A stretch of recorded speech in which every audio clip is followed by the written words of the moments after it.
In today's free tutorial, I'm going to show you how to export audio only in Adobe Premiere Pro in less than 2 minutes. Let's get right into it. Once you have your video located on your timeline, you have the in and the out point. You want to locate the audio that you want to export only. Clicking Ctrl+M, this will bring up the export settings. Under Format, click the drop down arrow and go down until you see MP3. Under Preset, you have 3 options. You have a low, high, and an even higher quality setting. Click the third option, high quality 256 kbs. And at this point, you can see that the audio is only checked, or we're only exporting the audio only, and that's exactly what we want. Locate your output name and save this to wherever you want to save it as. You have an option to click Q or to click Export.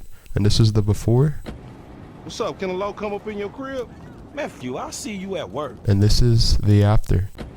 What's up? Can a low come up in your crib? Matthew, I'll see you at work. Drop this video a like, comment down below, share the video if you found value, and follow for more.